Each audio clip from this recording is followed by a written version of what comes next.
கிறிஸ்துவுக்குள் பிரியமானவர்களே, இந்த நிகழ்ச்சி மூலமாக மீண்டும் உங்களை சந்திப்பதில் மிகவும் சந்தோஷம். ஸோ எப்படி இருக்கீங்க? நல்லா இருக்கேன். நீங்கள் எப்படி இருக்கீங்க? நல்லா இருக்கோம். இந்த இன்னைக்கு நம்ம ரூமர்ஸ் நம்ம கேட்குறோம். யூஎஸில் நடந்த ரூமர்ஸ் நம்ம எந்த காலகட்டத்தில் வாழ்கிறோம் என்று சொல்லி நமக்கு ஒரு அச்சுறுத்தலாக இருக்கிறது. இப்படிப்பட்ட காலகட்டத்தில் நம்ம வாழுகிறோமா? இன்று ஜியோ பொலிட்டிக்கலாக நம்ம பார்க்கும்போது உலகத்தில் நடக்கிற காரியங்களை பார்த்தா மிகவும் ஒரு கொடூரமான காரியமாக இருக்கிறது. பிப்ளிக்கலாக நம்ம பார்க்கும்போது இன்னைக்கு பாகால் தேவதைய இஸ்ரவேலர்கள் மத்தியில் நான் விடுவேன் என்று ஆண்டவர் சொல்வார். இப்போ இஸ்ரவேலர்கள் அந்த ப்ராமிஸ் லேண்டுக்கு போய் கொண்டு இருக்கிறாங்க. அதாவது வனாந்திர பாதையில் போய் ஒரு இடத்துக்கு முடியணும். அவங்களுக்கு ஆண்டவர் வாக்குறுதி கொடுத்த அந்த தேசத்துக்கு நான் கொண்டு போகும் பொழுது உங்களுக்கு விரோதமாக இருக்கிற 7 தேசத்தை நான் வைப்பேன். கொஞ்சம் கொஞ்சமாக துரத்துவேன், ஆனால் ஒவ்வொருவரும் இருப்பாங்க, கொஞ்சம் ஆட்களை நான் விட்டு வைப்பேன் அப்படின்னு ஆண்டவர் சொல்றாரு. ஏன்னா இந்த ஹிதன் பேகன் காடை வர்ஷிப் பண்ணுறவங்கள வைத்து நான் அவங்களை சோதிப்பேன்னு கூட ஆண்டவர் சொல்லியிருக்கிறார். ஸோ ஏன் இந்த பாகால் இதை பற்றி நம்ம பார்க்குறோன்னா, இந்த பாகால் தேவதை எப்படிப்பட்ட தேவதை என்று நமக்கு நன்றாக தெரிந்திருக்கிறோம். கிறிஸ்தவர்கள், யூதர்கள் நிறைய பேர் அதுக்கு அந்த வழிபாடுல போயிருக்கிறதே நம்ம பார்த்தோம். அதுதான் ஆண்டவர் சொல்றாரு, என் மந்தைகள் என் சத்தத்தை கேட்கும். ஆண்டோடைய பிள்ளைகளா இருந்தா அந்த சத்தத்தை கேட்டு எப்படி இருந்தாலும் நம்ம திசை மாறி போகாம கரெக்டா நம்ம தேவ பிள்ளைகள் தேவ வழியில வந்துடும். ஆனா தேவ வழியில வராதவர்களை நம்ம பார்க்கணும். எப்படி ஒரு கொடூரம் பூமியில பாருங்க. கொடுமையான காலத்துல நம்ம வாழ்ந்து கொண்டிருக்கிறோம். இப்போ இந்த பாகால் தேவதையின் வழிபாடு அந்த பிப்ளிக்கல் டைம்லயே நம்ம பார்த்து கொண்டு இருக்கிறோம். ஆகாப் ராஜா ஜெசபேல் வாழ்ந்த காலத்துல எலியா தீர்க்கதரிசி போய் அவர் வாக்குவாதம் பண்றாரு. ஏன்னா இந்த ஆகாப் ராஜா ஹை பிளேஸ் நம்ம சொல்றோம். அந்த ஹை பிளேஸ்ல போய் நிறைய இடங்கள்ல போய் விக்கிரகத்தை உருவாக்கி அதை வழிபாடு செய்கிற ப்ரோசஸ் மெத்தடாலஜியை இம்ப்ளிமெண்ட் பண்றாரு. ஈவன் இன் சாலமன் டைம்ல கூட நிறைய ஒரு மனைவிமார்கள், விக்கிரக ஆராதனையில போன மனைவிமார்களை கூட அவர் திருமணம் செய்து கொண்டதை நம்ம பார்க்கிறோம். அந்த வழிபாடுல அவர் இறங்கி போகிறத, தேவனை விட்டு வழி தவறி போகிறத நம்ம பார்க்கிறோம். பட் பர்டிகுலர்லி அந்த பாகால வணங்குறதுன்னு நம்ம சொன்னா அந்த ஆகாப் ராஜா கடைசியா நம்ம பார்க்கிறோம். ஆகாப் எப்படி கொல்லப்பட்ட, ஏன்னா அவர் செய்ததெல்லாம் தேவனுக்கு விரோதமான காரியம். இஸ்ரவேலை ஆண்ட இந்த ஆகாப் ராஜாவும் அப்புறமாக ஜெசபேல் அவருடைய மனைவி பேக்ரவுண்ட் நல்லா பாருங்க. இந்த ராஜாவை வழி நடத்துறது முன்னாடி பேக் போனா நின்னது இந்த ஜெசபேல் தான். ஸோ இந்த ஜெசபேலுடைய ரத்தமும் சிந்தப்பட்டது. அந்த ரத்தம் சிந்தப்பட்டு அது நாய்கள் நக்கினதை நம்ம பார்க்கிறோம். பிப்ளிக்கல் ப்ராஃபெட்டிக் வேர்ட் வந்தது. அதே போல ஆண்டவர் அவர்களை நியாயம் விசாரித்தார். இப்ப இவங்களுடைய சாக்ரிஃபைசஸ் எப்படி இருக்குன்னா, அந்த பாகாலை வணங்குகிறது. இது பாகால் இந்த பெயர் அக்காடியன்ல வேலுன்னு அர்த்தம். வேலு இது ஒரு ஃபர்டைல் சீசன், அதாவது நல்ல ஒரு செழிப்பான செழிப்புக்கு இது குறிப்பிடப்படுகிறது. அதே போல செழிப்பு கொடுக்கிற தேவன் மற்றும் அழிவை ஏற்படுத்துகிற தேவன் வேலு. இந்த பாகால் இது நம்ம உள்ளதுல கிடையாது. இதுலயும் அனிமல் சாக்ரிஃபைஸ் பண்றாங்க, புறாவை பலியிடுறாங்க, ஆடு மாடு, அதுவும் குழந்தைகளை பலியிடுறாங்க, மனிதர்களை பலியிடுறாங்க. ஹியூமன் சாக்ரிஃபைஸ் இது அவங்க ரிச்சுவல் ப்ரோசஸ். மறைமுகமாக ஒருவேளை இன்னைக்கு நடக்குமே ஆனாலும் கூட அந்த காலத்துல இது நடந்தது. ஆண்டவர் இதை வன்மையாக கண்டித்தார். யூதர்கள் ஏன் இதுல போறாங்க அப்படின்னு நம்ம பார்த்தோம்னா, ஒரு திடுக்கிடும் தகவல் நமக்கு இப்போ வந்துச்சு. என்ன தகவல் வந்துச்சுன்னா, நீங்க பார்க்கலாம் சேனல்ல, அந்த பிடிப்பட்ட நபர் பிடிபடல, சிறைச்சாலையில மறுத்து போட்டார். மறைச்சிட்டாங்க, அவர் இறந்துட்டார். அந்த ஜெஃப்ரி மறிச்சு போயிட்டார். அவருடைய அந்த என்ன சொல்றோம், அந்த மருமகள் அவங்களே அந்த ஸ்டேட்மெண்ட்டை கொடுத்துருக்காங்க. அவங்க வந்து ஒரு அக்கல்ட் வர்ஷிப் சேட்டனிசம்ல இருக்காங்க. வெளியே உலகத்துக்கு பாஸ்ஓவர் ஃபீஸ்ட் போவாங்க, யூதர்கள்னு காண்பிப்பாங்க. But in fact inside the truth is lying that they are the worshipper of the devil. occultism, dead spirit வணங்குறது, occultismல போறது. அப்புறமாக நரபலி கொடுக்கிறது. அதாவது இந்த ஹியூமன் சாக்ரிஃபைஸ் பண்ணக்கூடாதுன்னு பிப்ளிக்கலா ஆண்டவர் சொல்லியிருக்கிறார். ஏன்னா ஆண்டவர் வந்து ஆதியிலே உலகம் சிருஷ்டிக்கும் பொழுதே சொன்னாரு, இந்த நோவா காலத்துல என்ன நடந்ததுன்னா, நோவா காலத்துல ரத்தம் சிந்தப்படக்கூடாதுன்னு. நோவா காலத்துல இருந்துதான் அந்த ஜெனரேஷன் தான் மாமிசம் சாப்பிட உங்களுக்கு நான் கட்டளை கொடுக்குறேன்னு ஆண்டவர் சொல்றாரு. All the creeping things. ஆண்டவர் நோவாவுக்கு வந்து பர்டிகுலர் கட்டளை கொடுக்கல. ஒரே ஒரு கட்டளை என்ன கொடுத்தாருன்னா, மாம்சத்துக்கு கூட ரத்தத்தை நீ புசிக்க கூடாது. ஆமென். மாம்சத்துக்கு கூட ரத்தத்தை புசிக்க கூடாது, ஏன்னா ரத்தத்தில் உயிர் இருக்குது. இப்ப காயினுக்கும் அவனுடைய சகோதரனுக்கும் சண்டை வரும்போது காயின் கொண்டு போடுறான், ரத்தம் பூமி உள்வாங்குது. இப்போ ஒருத்தரை கொல்லும் போது நம்ம இப்போ வந்து ஒரு மர்டர் நடக்குதுன்னா பூமியில நேரம் போய் விழலை, இப்போ வீட்டுக்குள்ள எங்கே விழுந்தாலும் கூட அது பிப்ளிக்கலா என்ன சொல்லப்படுது, ஒருத்தருடைய ரத்தம் சிந்தப்பட்டா அந்த ரத்தத்துக்கு உயிர் இருக்கிறது, அந்த ரத்தத்தின் வார்த்தை இருக்கிறது, வாய்ஸ். ஆங்கிலத்தில் என்ன சொல்லப்படுதுன்னா வாய்ஸ். அந்த வாய்ஸ் தேவன் ரத்தம் பரிந்து பேசுமா. அதனாலதான் ஆண்டவர் சொல்றாரு, ஒவ்வொருடைய ரத்தம் சிந்தப்படும் பொழுது நான் கணக்கு கேட்பேன். ஒரு மனுஷன் கையால மர்டர் நடக்கலாம், மனுஷன் அந்த ரத்தத்துக்கு பலிய செய்தாலும் மிருகம் செய்தாலும் அதுக்கு நான் கணக்கு கேட்பேன். Because the blood has life. அதனால தான் ஆண்டவர் சொல்றாரு, நீங்க மாம்சத்தை புசிக்கும் பொழுது ரத்தத்துடனே புசிக்க கூடாது. இன்னைக்கு நம்ம பார்க்கிறோம், ஆப்பிரிக்கால ஒரு ட்ரைபல் கம்யூனிட்டி எல்லாம் இருக்குது, அதெல்லாம் ரத்தத்தை குடிக்கிற ஒரு கம்யூனிட்டியை நம்ம பார்க்கிறோம். பச்சையா மாம்சம் சாப்பிட்ற ஒரு ட்ரைப்ஸை நம்ம பார்க்கிறோம், நிறைய இருக்கிறாங்க. ஸோ ரத்தம் குடிக்கிறது இதெல்லாம் வந்து அபேண்டன்ட் இந்த பைபிள். பிப்ளிக்கலா நம்ம பார்த்தோம்னா இது குடிக்க கூடாது, மாம்சத்து கூட சாப்பிடக்கூடாது, பலிகளை செலுத்தக்கூடாது. எந்த பலி செலுத்தக்கூடாது? மனித பலி, ஹியூமன் சாக்ரிஃபைஸ் பண்ணக்கூடாது. God is warning and we should not take it very light.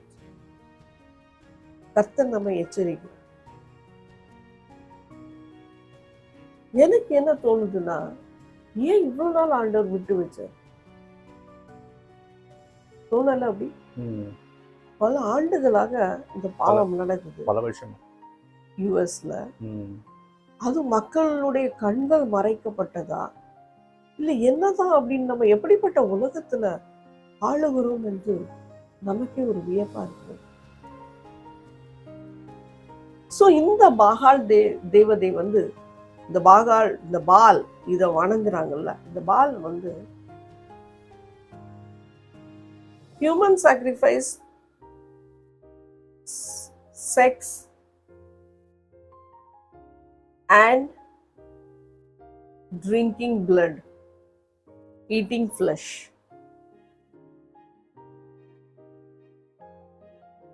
இது வந்து காமன் மெத்தடாலஜியா இருந்தது. அவங்களுடைய வே ஆஃப் வர்ஷிப் மெத்தட் இதெல்லாம் இன்க்ளூசிவா இருந்தது. இது எப்படிப்பட்ட காரியம், நமக்கு பயத்தை ஏற்படுத்துகிறது. ஆனா ஆண்டவர் இவங்களை விட்டு விடலை. இப்போ இந்த அதாவது நம்ம சொன்ன அந்த ஜெஃப்ரியோட மருமகள் அவங்க என்ன சொல்றாங்கன்னா, மறைமுகமாக அவங்க பண்ணுவாங்க. அந்த வெளியே யூதர்கள்னு காண்பிப்பாங்க, ஆனா உள்ள வந்து அவங்க எல்லா வர்ஷிப் பண்ணுவாங்க.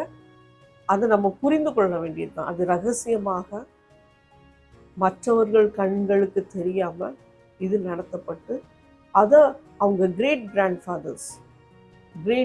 ஃபாதர்ஸ் காலத்துல இருந்து இது நடத்தப்பட்டு வருகிறது. ஆகப் ராஜா வந்து இந்த பாகால இன்ட்ரோடியூஸ் பண்றாரு.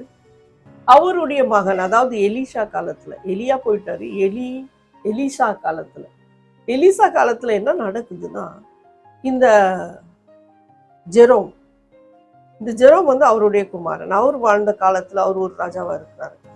ஸோ அவர் 12 ஆண்டுகளாக இஸ்ரவேல ஆண்டு இருக்கிறார். அந்த டைம்ல ஜெஹோஷாபாத் அவருக்குள்ள 18th இயர் ஆஃப் ரெயின் நம்ம சொல்லலாம், யூதா கோத்திரம். ஏன்னா அது ரெண்டா பிளக்கப்பட்டது. சாலமோன் ராஜாவுக்கு பிறகு அந்த ரெண்டாக பிளக்கப்பட்டது இஸ்ரவேல் ராஜ்யம் நமக்கு தெரியும். ஸோ இந்த 2 ராஜாக்களும் ஆழ்ந்த ஒரு காலம். இங்க என்ன நடக்குதுன்னா, சமாரியா தேசம் இஸ்ரவேலர்களுடைய கையில தான் இருந்தது. இந்த சமாரியா தேசம் மிகவும் பஞ்சத்துக்கு தள்ளப்படுகிறது. பஞ்சம்னா நினைத்து பாருங்க. அதான் இப்படிப்பட்ட worship leads to famine. நான் அதை சொல்ல வரேன்.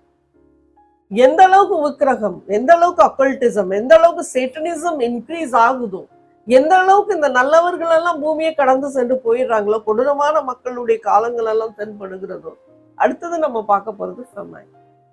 பஞ்சம் பூமியில ஏற்படுகிறத பார்க்கணும். ஸோ அது எப்படிப்பட்ட பஞ்சமா இருந்ததுன்னா, ராஜா வந்து வெளியே வர்றாரு. வெளியே வரும்போது 2 சகோதரிக்குள்ள, 2 ஸ்திரீகளுக்குள்ள சண்டை நடக்குது. அப்ப என்னன்னு ராஜா கேட்கும் பொழுது அவ சொல்றா, நேத்து நாங்க பட்டினியா இருக்கும்போது இத சொன்னா, உன் பிள்ளைய கொண்டு வேக வைத்து சாப்பிடலாம், நானும் அதை ஃபாலோ பண்ணி என் குழந்தைய அடிச்சு வேக வச்சு சாப்பிட்டோம். இன்று அவ குழந்தைய வெட்டி சாப்பிடணும்னு சொன்னா நான் கேட்கும் போது அவ தர மாட்டேங்கிறான். ராஜா கேட்ட உடனே அவருடைய வஸ்திரத்தெல்லாம் கிழித்து கொண்டு மிகவும் துக்கமா போனது நம்ம பார்க்கிறோம். இது ஒரு பீதியை கிளப்பு. இப்போ ஒரு ஆண்டவர் வந்து ஒரு பவுண்டரி போட்டிருக்காரு, ஒரு எல்லை போட்டிருக்காரு. என்ன எல்லை போட்டிருக்காரு? என்ன மாம்சத்தை உண்ணணும், என்ன உண்ணக்கூடாது. நமக்கு ஆண்டவர் கொடுத்துருக்காரு, நீங்க வெஜ்னா வெஜிடேரியன் சாப்பிடுங்க, நான்வெஜ் சாப்பிட்றீங்கன்னா அதுலயும் ஒரு லிமிடேஷன்ஸ். நீங்க வந்து நீங்க என்னென்ன மாம்சம் சாப்பிடணும்னு பைபிள்ல எழுதப்பட்டிருக்கு. ஸோ இந்த மட்டன், சிக்கன் இதுவரைக்கும் நம்ம ஸ்டாப் பண்ணி, ஒரு சில நாடுகள்ல தேவையில்லாத மிருகத்தெல்லாம் சாப்பிடுவாங்க. அதெல்லாம் வைல்ட் அனிமல்ஸ், ப்ராஹிபிட்டட் மீட் அவங்க வந்து சாப்பிட ப்ராக்டிஸ் பண்ணிட்டாங்க. ஒரு சிலர் நான் பார்த்துருப்பேன், crocodile சாப்பிடுவாங்க, ஸ்னேக் சாப்பிடுவாங்க. So this is not from God. ஆண்டவர் இதெல்லாம் தின்னு நமக்கு சொல்லலை. அதனாலதான் நமக்கு கடல்ல இருந்து மீனெல்லாம் கொடுக்குறாரு. எது வரைக்கும் ஆண்டவர் கொடுக்குறாரோ அதை நம்ம சாப்பிடணும். ஆமா, ஆடு ஆண்டவர் கொடுத்துருக்காரு மீன். ஆனா மனுஷன் என்ன பண்றான்? மனுஷன் வந்து மனுஷனை சாப்பிட்றான். மனுஷனே மனுஷனுக்கு ஒரு அச்சுறுத்தலா இருக்கிறான். எவ்வளவு பெரிய கொடூரமான காரியங்கள். அதை கேள்விப்படும் போது மிகவும் நமக்கு வேதனையாக இருக்கிறது. இப்படிப்பட்ட சம்பவங்கள் நடக்கும்போது ஆக்சுவலி நான் 2 மாசத்துக்கு முன்னாடி இருந்து நான் ஜெபிக்க ஆரம்பிச்சேன். என்னன்னா, பெண்களுக்கு ஒரு சுதந்திரம் இல்லை, பாதுகாப்பு இல்லை, ப்ரொடெக்ஷன், அதான் டிஃபென்ஸ் இல்லை. இதுக்காக நான் ஜெபிச்சேன். எப்படின்னா, சின்ன பிள்ளைங்க ஹியூமன் டிராஃபிக்கிங் செய்யப்படுறாங்க, சின்ன பெண் பிள்ளைங்க, ஆண் பிள்ளைங்களா கூட இருக்கலாம். பட் பெண்கள் வந்து இந்த பாலியல் பலாத்காரம் இதுலெல்லாம் அதிகமாக அவங்க தெரியாத பிஞ்சுக்கள் கூட ஈடுபடுத்தப்படுகிறத நம்ம பார்க்கும் பொழுது மிகவும் துக்கமா இருக்குது.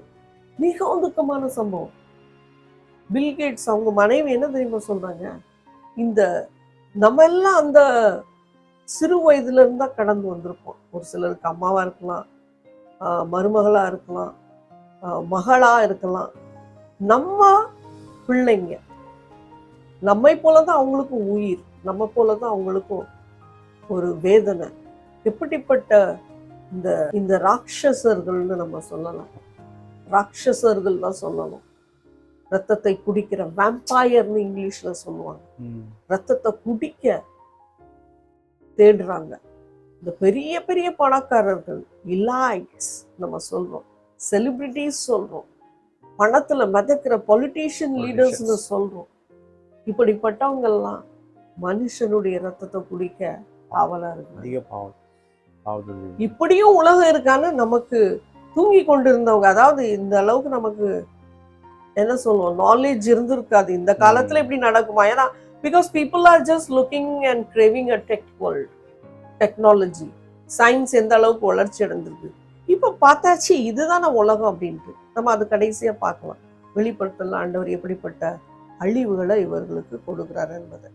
ஸோ இப்படிப்பட்ட ஒரு சம்பவம் நடக்கும்போது சமாரியா நாட்டில் என்ன நடக்குதுன்னா, இப்போ இந்த பஞ்ச காலத்தில் இஸ்ரவேல்ல என்ன நடந்ததுன்னா, கழுதையின் தலையை விற்றார்கள், அதை சமைத்து சாப்பிட்டார்கள் என்று வேதத்தில் எழுதப்பட்டிருக்கு. அந்த ஒரு தலை மட்டும் எவ்வளவுனா 80 ஷெக்கலுக்கு விற்றார்கள். ஒரு ஷெக்கல் 10 கிராம்னு வச்சுக்காங்க, 9 to 10 கிராம் மெஷர்மெண்ட். இன்னும் நம்ம பார்த்தோம்னா இந்த புறாவின் டிராப்பிங்ஸ், புறாவின் கழிவு, அது 1/4 காப், அது 5 ஷெக்கலுக்கு விற்றாங்க. சின்ன மெஷர்மெண்ட். அதை என்ன பண்ணுவாங்க, கழுவி சுத்தம் செய்து அதுல கிரெயின்ஸ் கிடைக்கும், அதை சமைத்து சாப்பிட்டார்கள் உயிர் வாழ வேண்டும் என்று. இப்படிப்பட்ட பஞ்சத்துக்கு இந்த ஆகாப் ராஜா வாழ்ந்த காலகட்டத்தை நம்ம பார்க்கிறோம். இப்ப இந்த பேலை கானானியர்கள் கூட வழங்கினாங்க. இந்த பேலை கானானியர் வழங்கினாங்க பாகால. அடுத்தபடியா நம்ம என்ன பார்க்கிறோம்னா, இந்த ஃபோனேஷியன்ஸ் மக்கள் இதை வழிபாடு செய்தார்கள். நிறைய பேர்கள் அதுல போய், அது எதுக்குன்னா ஒரு பவர் கிடைக்கணும். ஃபால்ஸ் திங்ஸ் அன்று சொல்றாரு, கண் இல்லாதது கடவுளா இருக்க முடியும். உலகத்தை சிருஷ்டிக்காத எந்த தேவனே கிடையாது. கடவுள் நம்ம ஏசப்பா மட்டும் உலகத்துல, நம்ம எத்தனையோ கடவுள்னு சொல்றாங்க டைட்டியை பத்தி பேசும்போது, இயேசு கிறிஸ்து ஒருவரே மட்டும் தன் ஜீவனை நம்முடைய பாவத்துக்கு சிலுவையில் அறையப்பட்டிருக்கிறார். Only one God shed his blood on the Calvary of cross. No other God. இப்போ கொஞ்சம் இன்னும் டீப்பா பார்க்கலாம் இஸ்ரவேல் தேசத்தை குறித்து. 1980 நெதன்யாஹு மெனாஹிம் மெண்டே ஷ்னியசர் அவருடைய பெயர், அந்த ராபி பெயர். இந்த ராபி என்ன பண்ணுவார்னா, அந்த ராபாய் என்ன பண்ணுவார்னா, $1 கொடுப்பாரு, தீர்க்கதரிசனம் சொல்வார், ஏதோ ஒன்று.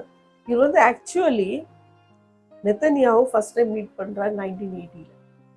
மீட் பண்ணும் பொழுது என்ன சொல்லியிருக்காருன்னா, இஸ்ரேலுக்கு அடுத்த பிரைம் மினிஸ்டர் நீ தான் அப்படின்னு. ஏன்னா அவரு யுஎன்க்கு அம்பாசிடரா அந்த டைம்ல இருந்தார். அவர் பிரைம் மினிஸ்டர் அவர் இல்லை, ஆனா யுனைடெட் நேஷனுக்கு அவர் அம்பாசிடரா இருக்கும் பொழுது அவரை மீட் பண்ணும் பொழுது அவர் $1 கொடுத்து சொல்றாரு, நீ அடுத்த வாட்டி நீ இஸ்ரேல் தேசத்துக்கு பிரைம் மினிஸ்டராக கடைசி பிரைம் மினிஸ்டரும் நீ தான் சொல்லிட்டு போறார். அடுத்தபடியாக என்ன சொல்றாருன்னா, நீ தான் கடைசி, ஆனா இந்த இருளான இருக்க யுனைடெட் நேஷன் சொல்ற இந்த இருளான இருக்கிற இடத்துல நீ ஒரு கேண்டலை போய் கொளுத்தணும். அந்த கேண்டல் வெளிச்சம் கொடுத்து நிறைய இடத்துல ஸ்ப்ரெட் ஆகணும் அப்படின்னு சொல்றாரு. இந்த உண்மை வெளிச்சத்துக்கு கொண்டு வரணும். இது நம்ம பார்க்கும் பொழுது அவர் சொன்ன பிரகாரமாகவே, இவர் சொன்ன தீர்க்க தரிசனம் உண்மையாகுது. 3 முறை அவர் நெதன்யாஹு சொன்ன பிரகாரமாகவே அவர் ஆட்சிக்கு வந்துட்டார் 3 முறை. கடைசியா நீ தான் ஆட்சி ஆளுவ, உனக்கு அப்புறம் ஒரு மெஸ்ஸியா வருவாரு, அவர்கிட்ட நீ ஒப்படைக்கணும், உனக்கு அப்புறம் ராஜாவே கிடையாது அப்படின்னு சொல்லிட்டு போட்டான். இப்ப அதான் எல்லாம் பார்த்து கொண்டு இருக்காங்க. மிடில் ஈஸ்ட்ல தான் எல்லாருக்கும் கண்ணு இருக்கு. அதுதான் நான் சொல்ல வரேன். இந்த வே ஃபார் மேசியான்னு சொல்லிட்டு போயிட்டாரு. மேசியா ஆல்ரெடி வந்துட்டு போயாச்சு. இயேசு கிறிஸ்து தான் மேசியா நமக்கு தெரியும். ஸோ இது எப்படிப்பட்ட ஒரு ரபாய்னா, இவர் செக்யூலியர் ஜியூன்னு சொல்றாங்க. Secular ஜியூனா he never used to means involve in the Torah worship. அதெல்லாம் அவர் பண்றது கிடையாது. அவர் அமெரிக்காலே இருந்து அங்கே அவருக்கு வைட் ஸ்ப்ரெட் ஆக, அதாவது உலகமெங்கும் போய் ரீச் அவுட் ஆகுற அவங்களுடைய நெட்வொர்க் இருக்குது. அவங்க நிறைய இடத்துல அவங்க எஸ்டாப்ளிஷ்மெண்ட் ஆயிடுச்சு. ஸோ இவர் தான் இப்படி சொல்லிட்டு போயிருக்காரு. இவர் எங்க இருந்தாருன்னா, பிளாக் சீன்னு சொல்லக்கூடிய இப்ப இருக்கிற பிரசன்ட் யுக்ரைன், ரஷ்யா உள்ள இடத்துல தான் அவர் இருந்தாரு. அதுக்கப்புறம் பெர்லினுக்கு வர்றாரு. பெர்லின்ல இருந்து நேரா நியூயார்க்ல போய் செட்டில் ஆயிடுறாரு. ஸோ அவர் வந்து ஃபால்ஸ் மெஸ்ஸியாக்குள்ள மூவ்மெண்ட் வந்துச்சு. இப்போ இவங்க வந்து கபாத் மூவ்மெண்ட்டை ஸ்ப்ரெட் பண்ணியிருக்கிறாங்க. ஸோ நெவர் ஒரு நாள் கூட இந்த ரபாய் வந்து எருசலேம்ல வந்தது கிடையாது. ஒரு நாளும் அந்த ரிச்சுவல் ப்ராசஸ் தெரியாது, ஒண்ணுமே தெரியாது. வாழ்ந்ததும் அங்கதான். அவரு சாக மாட்டான்னு நினைப்பாங்க. அவர் ரிசரக்ட் ஆயிடுவார். இப்ப செத்ததுக்கு அப்புறம் என்ன சொல்றாங்க, மறுபடியும் அவர் வருவாரு. ஸோ இதுதான் ஃபால்ஸ் இன்டர்பிரிட்டேஷன்ஸ்.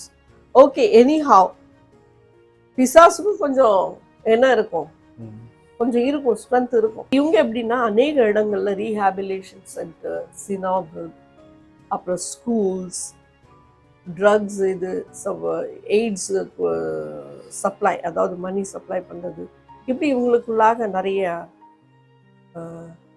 நிறைய வழிகளில் நம்ம பார்க்கலாம். இவங்களுக்குள்ள கபாத் மூமெண்ட் ஒர்க் அவுட் ஆகுது. கபாத் மூமெண்ட் தான் இதுதான். ஸோ இதை அவர் எஸ்டாப்ளிஷ் பண்ணி நிறைய பேர் அதில் இருக்காங்க. ஸோ இந்த நேதன்யாவும் அதே மாதிரி போறாரு. 1996 அவர் முதலாக பிரைம் மினிஸ்டர் ஆஃப் இஸ்ரேல்னு ஆகிறார். ஹமாஸ் அட்டாக் பண்றதெல்லாம் வந்து அவர் என்ன சொல்றாருன்னா அமலேக்கியர் குரூப் அப்படின்னு சொல்லி. ஏன் அப்படின்னு நான் சொல்றேன்னா, அமலேக்கியர் குரூப் அப்படின்னு சொல்லி அமலேக் ஆட்களை ஒருத்தரையும் விடக்கூடாது அப்படின்னு அவங்களுடைய கொள்கை, இஸ்ரேலியர்கள் கொள்கை. இப்போ யுனைடெட் ஸ்டேட் ஆஃப் அமெரிக்காவுக்கு நான் அதை சொல்ல வரேன். ஏன் இந்த சின்ன பச்சிதம் பிள்ளைங்கள்லாம் கடத்தப்பட்டு அங்க துன்புறுத்தப்படுறாங்க, கொல்லப்படுறாங்க, நிறைய நம்ம கேள்விப்பட்டிருக்கோம். ஸோ இதெல்லாம் ஏன் அப்படின்னு சொன்னா, இந்த இஸ்ராயல் தேசமே உருவாகிறதுக்கு காரணமே வந்து நம்ம பார்க்குறோம். ராத்ஷீல்ட்னு ஒருத்தருடைய பெயர். அவர் வந்து ட்ரில்லியன் பணக்காரர், உலகத்துல நம்பர் 1 பணக்காரர் அவர் தான். இந்த பேங்க் சிஸ்டமை கொண்டு வந்தது அவர் தான், ராத்ஷீல்ட் ஃபேமிலி. அவங்க வந்து இன்னைக்கும் அந்த லாபத்தை இது இருக்காங்க. அது இல்லாம ஒரு சிலர் சொல்றாங்க இந்த ஜெஃப்ரி வந்து மொசாது கூட கனெக்ஷன்ஸ்ல இருக்கிறாரு அப்படின்னு சொல்லி. ஏன்னா அவர் கூட இருந்து சப்போர்ட் பண்ண ஒரு பொம்பளை மேக்ஸ்வெல், அவளுடைய தகப்பனாரும் அந்த இதுல இருந்து வந்தவர். அதன் பிரகாரமாக இவ வந்து ஒரு ஸ்பையா இருக்கலாம், இஸ்ரேலியர்களுடைய ஸ்பையா இருக்கலாம் அமெரிக்கால அப்படின்னு சொல்லியும் சொல்லப்படுகிறது. இது எப்படி வருது பாருங்க. See how this is coming. Don't you see all the groups, all the leaders in one place? So don't you see that all the people are coming in one place? நம்ம பார்க்கிறது என்னன்னா, சிவப்பு நிறமுள்ள ஒரு மிருகத்தின் மேல் ஒரு ஸ்திரீ ஏறி இருக்க கண்டேன். வெளிப்படுத்தல் 17:3 நம்ம பார்க்கணும். சிகப்பு மிருகம் மேல், அதாவது கடைசி ராஜ்யம் நமக்கு தெரியுது, அது மேல இருக்கக்கூடிய ஒரு நகரம், அவள் ஏறி இருக்கிற ஒரு ஸ்திரீயை குறிப்பிடப்பட்டிருக்கிறது. அவளுக்கு ஒரு டைட்டிலும் கொடுக்கப்பட்டிருக்கு. வெளிப்படுத்தல் 17:5 ஒரு டைட்டில் கொடுக்கப்பட்டிருக்கு. எப்படின்னா, மகாபாபிலோன் வேசிகளுக்கும் பூமியில் உள்ள அருவருப்புகளுக்கும் தாய் என்னும் நாமம் அவள் நெற்றில் எழுதியிருந்தது. அப்படின்னா வேசிகளுக்கு தாய். This is not God is talking about a prostitution. This is God is talking that she have a connectivity with all the governments. இந்த தேசத்துக்கு அநேக ராஜ்யங்கள் கூட ஒரு இணைப்பு இருக்கிறது, ஒரு கனெக்ஷன்ஸ் இருக்கிறது. அது தொழில்நுட்பத்திலே நம்ம பார்க்கலாம். அந்த வெளிப்படுத்தல் 18:2 நம்ம என்ன பார்க்கணும்னா, இந்த ஸ்திரீ ஆனவள், சிகப்பு நிறைந்த ஸ்திரீ ஆனவள் நியாய தீர்ப்புக்கு சென்றடைகிறத நம்ம பார்க்கலாம். அவன் பலத்த சத்தமிட்டு, யாருன்னா பூமியில இறங்குற ஒரு தேவதூதன் பெரிய சத்தமிட்டு சொல்றாரு, மகா பாபிலோன் விழுந்தது, அது பேய்களுடைய குடியிருப்பும் சகலவித அசுத்த ஆவிகளுடைய காவல் வீடும் அசுத்தமும் அருவருப்பும் உள்ள சகலவித பறவைகளுடைய குடுமாயிற்று. சகலவித பறவைகள்னா என்னது? சுத்தி இருக்கிற தேசங்கள் எல்லாம் அந்த தேசத்தை நாடி போவாங்க. இப்போ அமெரிக்கா நம்ம அமெரிக்கா நம்ம நினைக்க கூடாது. அதுதான் பெரிய வல்லரசு நாடுன்னா அமெரிக்கா இஸ்ரேல் என்ன சொல்றது அதான் கேட்கும். அந்த அளவுக்கு இஸ்ரேல் தன் கால்களை பதித்து, ப்ரொஃபஸர்ல இருந்து நீங்க பார்க்கலாம், சயின்டிஸ்ட்ல இருந்து நீங்க பார்க்கலாம், நிறைய ஒரு 60% 70 நிறைய சதவீத மக்கள் யூதர்கள் தான் அங்க நம்பர் 1. அவங்க என்ன சொல்றாங்க அதை தான் அவங்க கேட்பாங்க. அந்த அளவுக்கு இன்னைக்கு நடந்து கொண்டு இருக்கிறது. இஸ்ரேலுக்கு ஒண்ணுன்னா அமெரிக்கா கூட அனுப்பும், ஆர்ம்ஸ் அனுப்பும், சண்டை அனுப்பும், போர்ல அனுப்பும், நிறைய காரியங்களை நம்ம பார்க்கலாம். இப்ப ரீசெண்டா நடந்த சண்டையில கூட நிறைய ஆயுதங்களை அவங்க அனுப்பிட்டாங்க. சோ சகல விதமான அசுத்த ஆவிகளுக்கும் கூட இருக்கிறது. எல்லாமே பண்ணு, என்னன்னாலும் பண்ணு, நாங்க எல்லாருமே எல்லா தேசத்துல இருந்து மக்கள் அங்க தங்கி இருக்காங்க. அதுதான் நம்பர் 1 டாப் நம்ம பாக்குறது. யுஎஸ் அமெரிக்காவை தான் நம்ம பார்க்கறோம். அவளுடைய 18 வெளிப்படுத்தல் 18:3 ட்ரேட் டன் எப்படி நம்ம பார்க்கிறோம்னா, அவளுடைய வேசித்தனத்தின் உக்கிரமான மதுவை எல்லா ஜாதிகளும் குடித்தார்கள், பூமியின் ராஜாக்கள் அவளோட வேசித்தனம் பண்ணினார்கள். பூமியின் ராஜாக்கள், பூமியின் வர்த்தகர் அவளுடைய செல்வம் செருக்கின் மிகுதியால் ஐஸ்வர்யவான்களானார்கள். இந்த ஒரு பாயிண்ட மட்டும் எடுத்துக்கோங்க. பூமியில வாழ்ற ராஜாக்கள் அவள் நிமித்தம், அதாவது from her received the power by just dealing in the trade. Trade எப்படி நடத்துறாங்க? ஒரு நாட்டுக்கும் இன்னொரு நாட்டுக்கும் ஒரு ஒப்பந்தம் செய்யப்படுகிறது, வர்த்தகம். சோ எல்லா தேசமும் அமெரிக்கால தான் போய் வர்த்தகம் செய்யறாங்க, கனெக்டிவிட்டியில போறாங்க. அமெரிக்காவை பார்த்தா பயப்படுறாங்க. இன்னைக்கு அவ கூட வர்த்தகம் செய்யறதுனால, அதாவது அமெரிக்கா கூட யுஎஸ் கூட வர்த்தகம் செய்யறதுனால இவங்க நல்லா செழிப்பாயிடுறாங்க. தேசங்கள் மாற்றப்படுகிறது. நிறைய நாடுகள் வர்த்தகம் மாறுறாங்க. சோ இன்னைக்கு நம்ம என்ன பாக்குறோம்னா, ரொம்ப ஒரு ஷாக்கிங் நியூஸ் என்னன்னா, பெரிய பெரிய டெக் வேர்ல்டு அதுல அடிமையா இருக்குது. பெரிய பெரிய அதிபர்கள், பெரிய பெரிய பொசிஷன்ஸ்ல இருக்கிறவங்க, இவ்வளவு தானே இவங்க கதை அப்படின்னு தெரியும். அதை விடுங்க, சயின்டிஸ்ட் அவங்க கூட என்ன இருக்கிறாங்க, இதுக்கு இறையா இருக்கிறாங்க. அப்போ இவங்க எல்லாமே போய் எதுக்கு வணங்கி இருக்கிறாங்க? பாகால வணங்கி இருக்கிறாங்க, ரத்தத்துல பானம் பண்ணிருக்காங்க. அவங்க பாவம் செய்வதற்காக மனுஷ ரத்தத்தை குடிக்கிறாங்க. எல்லாருமே அதுல பங்கு பெற்றிருக்காங்க. இப்போ நிறைய நான் பாக்குறேன், ஈவன் பாலிவுட் பெரிய பெரிய செலிபிரிட்டிஸ், அதாவது நாட் ஃப்ரம் ஆர் கண்ட்ரில, பட் அவங்க மாம்சத்தை சாப்பிட்றாங்க, மனுஷனுடைய மாம்சத்தை எல்லாம் சாப்பிட்றாங்க. ஏன் அந்த அரசாங்கம் பிடிக்கல? ஏன் எதுவும் செய்ய முடியல? பல ஆண்டுகளாக இந்த தவறு நடந்து கொண்டே இருக்கிறது. அதுவும் அது பெருகி கொண்டே இருக்கிறது. அதுக்கு விரோதமாக எழுப்பப்படுகிற ஆயுதங்கள் முடக்கப்படுகிறது. வாய்ஸ அப்படியே அமைக்கிறாங்க. அதுதான் நான் சொல்றேன், இதுக்கு பின்னாடி மொசாதுக்குள்ள கரம் இருக்குதுன்னு நிறைய பேர் சந்தேகப்படுறாங்க. சோ ஆண்டவர் சொன்னாரு பழைய ஏற்பாட்டுல, பல்லுக்கு பல்லு கண்ணுக்கு. ஆனா இப்ப ஆண்டவர் மன்னிக்க சொல்றாரு. ஏசப்பா அங்க இருந்தா வந்தாரு, அவருதான் அவர்களுக்கு சொல்றாரு, உன் பக்கத்து வீட்டுக்காரன உனக்கு விரோதமா தப்பு செஞ்சா மன்னி, உன் சகோதர சகோதரி மன்னி அப்படின்னு தான் ஆண்டவர் சொல்றாரு.